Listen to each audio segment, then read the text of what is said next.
कुंभमेळ्यासाठी निधी कमी पडू देणार नसल्याचे नामदार गिरीश महाजन यांचे प्रतिपादन। 3 लाख भाविक नाथांच्या चरणी नतमस्तक। केंद्रात आणि राज्यात आपले सरकार आहेत। धार्मिक अधिष्ठान असलेले नेते आपल्याला लाभलेले आहेत। त्र्यंबकेश्वर हे जगप्रसिद्ध तीर्थक्षेत्र आहे। येथे फक्त यात्रेलाच नव्हे तर वर्षभर दर्शनासाठी, धार्मिक विधी करण्यासाठी जगभरातून भाविक येतात। उज्जैनच्या धर्तीवर येथे विकास करायचा आहे। कॉरिडॉर होणे गरजेचे आहे। विकासासाठी 500 करोड काय 1000 करोड लागले तरी हरकत नाही। मुख्यमंत्री देवेंद्र फडणवीस यांनी व सरकारने तसा शब्द दिलेला आहे। त्यामुळे जे काही मागायचे आहे ते आत्ताच मागून घ्या। राज्यातल्या मंदिरांच्या विकासासाठी 5000 कोटी रुपये दिले आहेत। निवृत्तीनाथ मंदिराच्या सभामंडपासाठी भरीव मदत मिळेल। तसेच प्रसाद योजनेचे अडकलेले 40 कोटी रुपये लवकरच मिळतील। कुंभमेळा निमित्ताने त्र्यंबकेश्वरचे नाव जागतिक स्तरावर न्यायचे आहे। कुंभमेळा सुंदर सुरक्षित पार पाडण्यासाठी तुमचे सर्वांचे सहकार्य अपेक्षित आहे, असे प्रतिपादन राज्याचे जलसंपदा मंत्री नामदार गिरीश महाजन यांनी त्र्यंबकेश्वर येथे केले।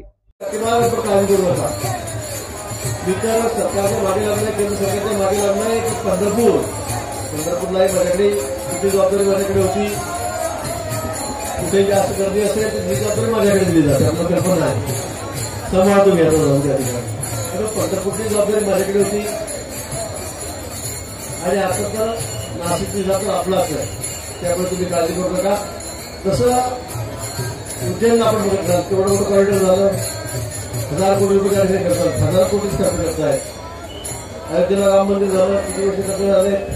वाराणसीमध्ये त्या ठिकाणी आता कुंभमेळा चाललेला आहे। अयोध्येमध्ये गेलं तर मथुरेला जाऊन बघा काय चाललेलं आहे। जे जे आपले तीर्थक्षेत्र आहेत त्या सगळ्या ठिकाणीचा कार्यक्रम होत चाललेला आहे। राज्यामध्ये जी ग्रामविकास आणि पर्यटन खात्याचा मंत्री होतो, आपण 2 कोटी रुपये फक्त बरोबर तीर्थक्षेत्राला मिळायचे, तर 5 कोटी केले।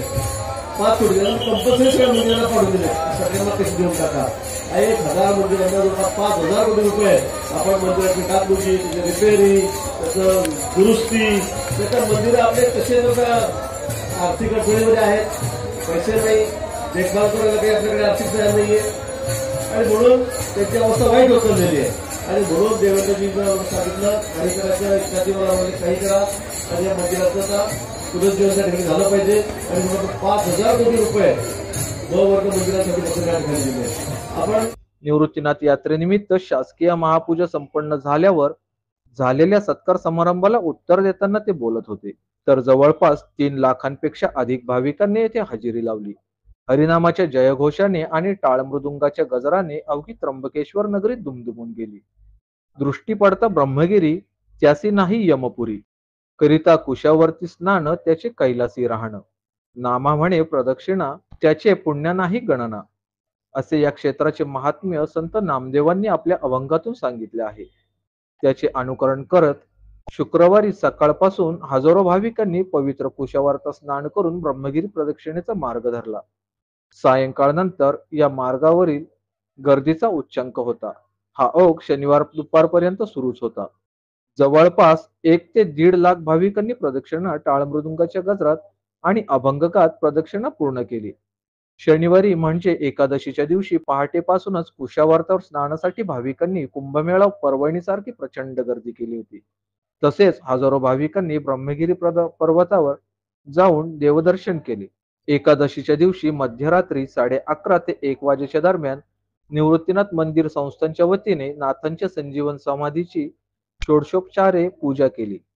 पूजेचे पौरोहित्य समाधीचे पुजारी तथा विश्वस्त हबप जयंत गोसावी यांनी केले। यानंतर पहाटे 4 वाजता नगरपालिकेच्या वतीने शासकीय महापूजेचे आयोजन करण्यात आले। राज्याचे जलसंपदा मंत्री नामदार गिरीश महाजन व आमदार हिरामण खोसकर यांनी सपत्नीक महापूजा केली।